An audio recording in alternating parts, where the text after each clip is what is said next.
ये गाना सुना या नहीं।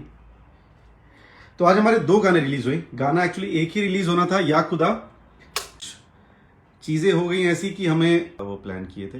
टीजर भी आउट हो गया था, पोस्टर भी आउट हो गया था, बट कुछ ऐसी चीजें हो गई कि हमें वो रिनी जी कहाँ हैं आप उनके साथ में?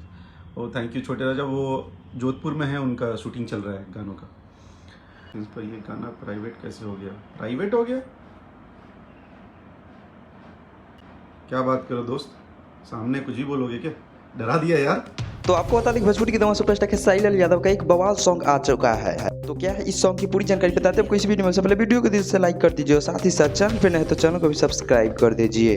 तो जैसा कि आप लोग जानते हैं दोस्तों, भोजपुरी के दवा सुपरस्टार खेसारी लाल यादव को ग्लोबल म्यूजिक जंक्शन के द्वारा गाना गाने से रोक दिए गए, परंतु आज ही केवल सुपरस्टार खेसारी लाल यादव का 2 सॉन्ग आया है, जो एक तीज सॉन्ग है और एक धमाल बवाल भोजपुरी सॉन्ग है। जिस सॉन्ग का बोल है फुल नाइट करा, जो वेब म्यूजिक के ऑफिशियल चैनल पे अपलोड किया गया है। अब तक के लिए बस इतना ही दोस्तों, मिलते हैं नए वीडियो में नए कॉन्सेप्ट के साथ।